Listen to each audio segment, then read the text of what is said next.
Ration বন্টন দুর্নীতি মামলায় গ্রেফতার তিন চালকল মালিককে গ্রেফতার করলো ইডি। তদন্তের সহযোগিতা না করার অভিযোগ।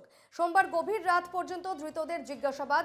রেশন সামগ্রী পাচারের অভিযোগে এই তিনজনের বিরুদ্ধে এই চালকল মালিকদের মিলে তল্লাশি চালিয়ে একাধিক নথি বাজেয়াপ্ত করা হয়েছে। ধৃতদের সিজিও কমপ্লেক্সের ইডি দফতরে আনা হয়েছে। বিস্তারিত জানবো, টেলিফোনে রয়েছেন প্রতিনিধি সুস্মিত মজুমদার। সুস্মিত, রেশন দুর্নীতি মামলায় তিনজনকে গ্রেফতার করা হয়েছে, তিন চালকল মালিককে। এই মুহূর্তের কি আপডেট রয়েছে? মধ্যেই কিন্তু এই তিন চালকল মালিক তারা ইডির হেফাজতে রয়েছেন, অর্থাৎ ইডির জালে তারা আটকা পড়েছেন।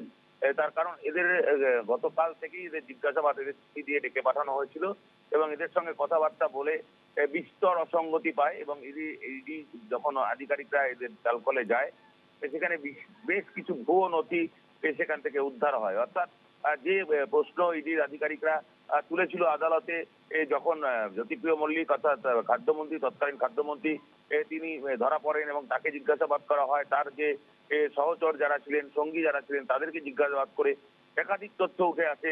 সেই জায়গা থেকে একটা চিত্র পরিষ্কার হয়ে যায় যে রাজ্য সরকারের যে চাল কেনা বিক্রি করা, সেই রেশন বন্টনের সময় যে দুর্নীতি হয়েছে, সেই দুর্নীতির চক্র ও একটি বিশাল হয়েছে এবং তার শিকড়ে পৌঁছাতে চেষ্টা করেছিল তদন্তকারীরা। এবং সেই জায়গা থেকে দাঁড়িয়ে যে কোন কোন চালকল মালিক এবং কোন কোন অ্যাকাউন্টে টাকা ট্রান্সফার হয়েছে, যে ধান কেনা হয়েছিল, কোথায় স্টক করা হতো, সেই চাল কোথায় পাচার করা হতো, সেই টাকা কোথায় ক্যাশ হতো, সমস্ত কিন্তু ইডির আধিকারিক তাদের হাতে এসে পৌঁছেছে।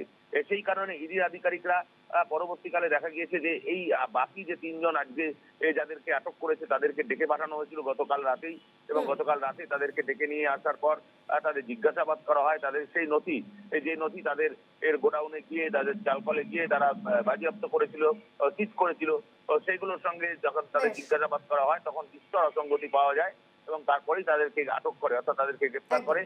আজকে তাদের আদালতে তোলা হবে। আদালতে কে বেশ, ধন্যবাদ সুস্মিত।